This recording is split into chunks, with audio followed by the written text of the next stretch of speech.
my hobbies had spilled over into your lives. And but what happened is that you guys were interested in my hobbies. I'd pick up a hobby, and but kids followed. They liked it. They liked following the story. I mean, when I went to a museum and I saw these cut nails being used as art pieces, and they were selling a piece of art for hundreds of dollars, I'm looking at them and saying, I can do that. So is that how you started the welding? Is That's actually it. having seen it in a... Yes, That's right. Actually, It's actually right. The thing is that Because now I see them in museums all the time, and I was like, oh, we can make that. that's right. in one of these towns that has a lot of art shops, and we saw them in the shops. And But I'm not going to pay for that one. I can make it myself. But it wasn't so easy to make. Luckily, I had a mentor. My mentor was Danny Kritzler, Mary's father's brother. Danny Kritzler. Danny was a jeweler, and he was a very undisciplined jeweler, which means it's very easy to approach and talk to because nobody else would talk to him. So I went to, and he started me on at first compressed air and propane. And compressed air and propane has a relatively cool flame. It takes a long time to do anything. And then we progressed from compressed air to oxygen and propane. That made a big difference. And pretty soon we were in business. And then we went on to acetylene. But when I started welding, What jewelry were you making? What were you making with all of that? pretty much fooling around. I made Jewish stars. I made hanging. I made men that balanced. one of those little torches. Yeah, I made men that balanced. I learned how to use the torches. I learned how to cut steel. I bought my stuff in junkyards. I would go to junkyards to find materials. I went to a junkyard, for example, and got my torch from a junkyard. I got this very expensive torch I paid $1.50 for. Oh, wow.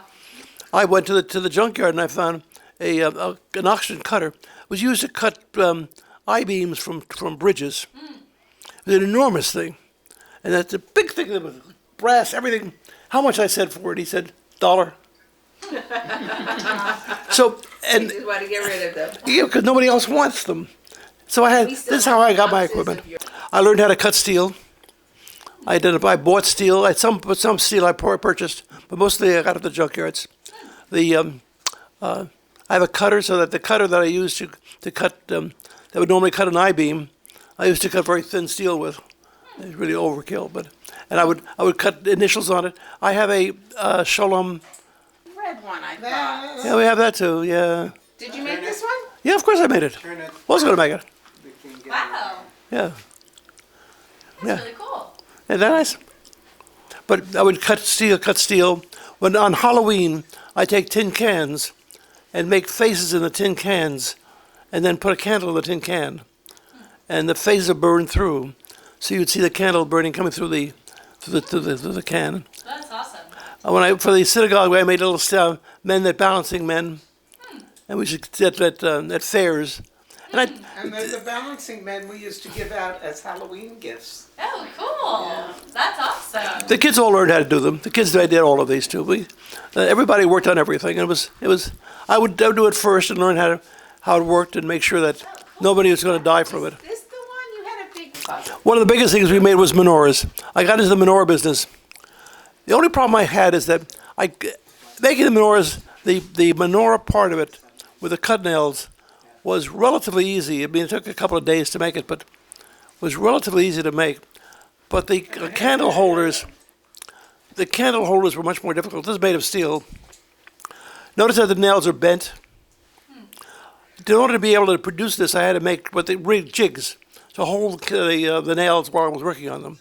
So it isn't simply, when you say make something like this, you have to make something to hold it while you're doing the torch work. So my desktop was made of steel, was covered with things to hold it. But I didn't have anything to hold the candles with, so I had to make my own candle holders. That was very difficult to do. Then there was one other special project that you did when we were in White Plains. Darryl wanted to get rollers that he could ride his bike on the rollers in the house, especially because it was up in New York State and it got cold. And we had a friend from our bicycling group that had a trailer whose hitch wasn't working, and he needed it to be welded. And he brought it over, and you welded it, and in return, it was his company that made rollers, and they gave Darryl the rollers. Remember that, Darryl? I do. And at the time, it was selling in the stores in 1970. 70. It was selling for $200 in 1970. He gave it to me for what I did for the welding. But I